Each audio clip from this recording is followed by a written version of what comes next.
Ruto must go. That's the slogan going forward. And even children in our neighborhood and everywhere, they have started singing that song, Ruto must go. We have a lot of videos that we are going to share out with you of what has been happening in Kenya today since morning. And let me take this opportunity to thank some of us here who are updating us each passing minute on what's happening where they are. And we have some wonderful videos, photos, and images worth highlighting and sharing with you here as we proceed.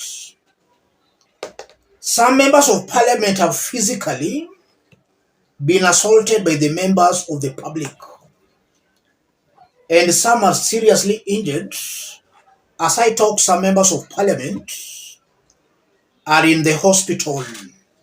We have been sent some good number of images which we might not share out with you again because of YouTube guideline policies.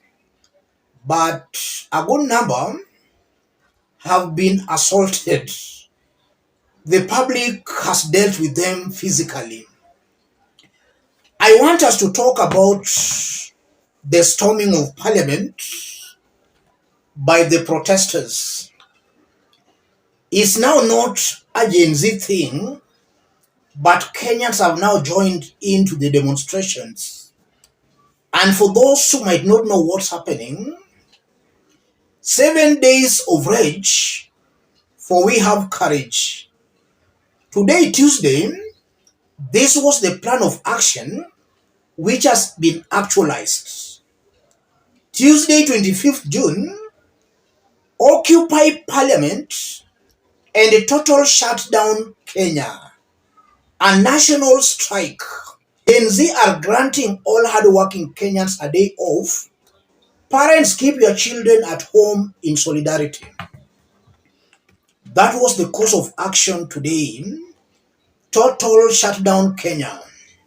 And from what we have seen from our screens, there was a total shutdown in Kenya. So anybody who still thinks Kenyans are joking, better wake up. The protesters stormed parliament, and from those photos there, you are seeing parliament was stormed, and even a section of it burned, and some damages were also caused inside. I want us to talk about this storming of parliament, and I want to compare it to what happened in Sri Lanka in 2022. In Sri Lanka, it took about 9 months of protests for the president to flee. In Kenya, the protests are entering their second week.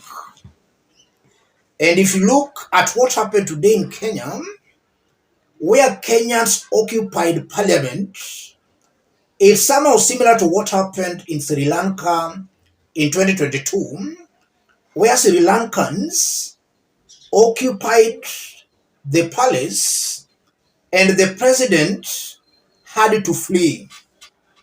A new government had to come in.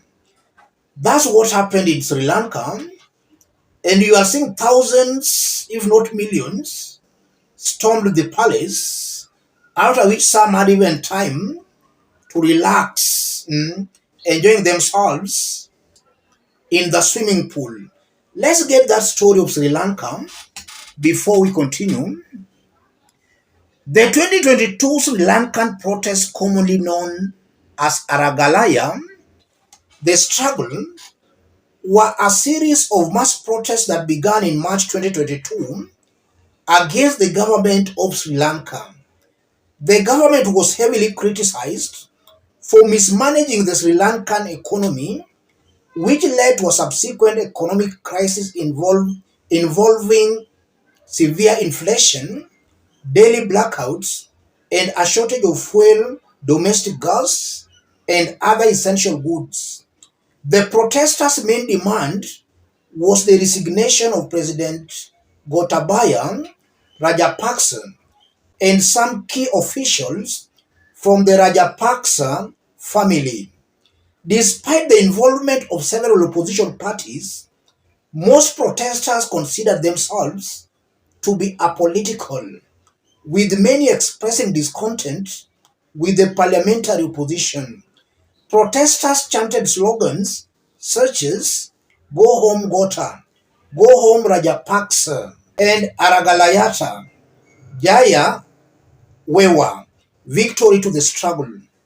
Most protesters were organized by the general public, with youths playing a major part by carrying out protests at Galen Face Green. So in Sri Lanka, the youth played a major role in the protests, and eventually the president had to flee. In Kenya, the youths are equally playing a major part in these protests, and I've always maintained that a revolution by the people hardly fails. A revolution organized by the politicians can fail because politicians are greedy individuals who can be compromised. But a revolution by the people hardly fail. The story continues. The government reacted to the protests with authoritarian methods, such as declaring a state of emergency, allowing the military to arrest civilians, imposing curfews, and restricting access to social media. The government violated the law and the Sri Lankan constitution by attempting to suppress the protests. The Sri Lankan diaspora also began demonstrations against the suppression of basic human rights in the country. In April, the government's ban on social media was perceived to have backfired. Hashtags such as Gota, Go Home Gota, which is believed to have been coined by an activist called Pathum Kerner in December 2021, had begun trending on Twitter internationally. That's just a bit of the Sri Lankan story, courtesy to Wikipedia. So that's what happened. And you can do the similarities. What the government in Sri Lanka attempted or tried doing is what William Ruto will obviously attempt or is already attempting.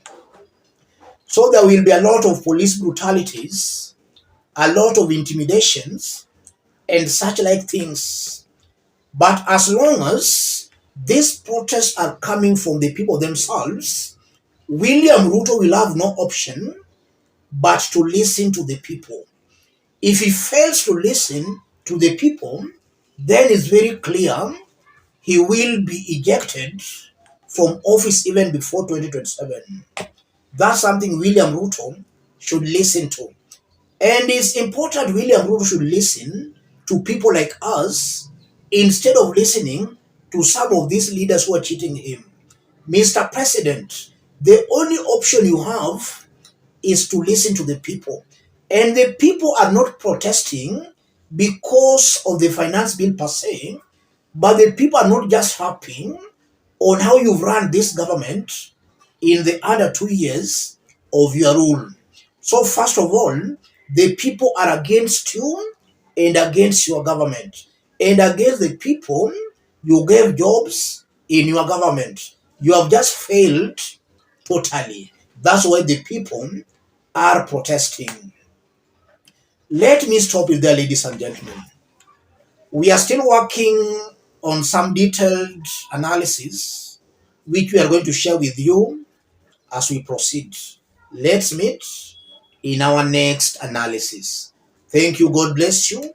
God bless Kenya.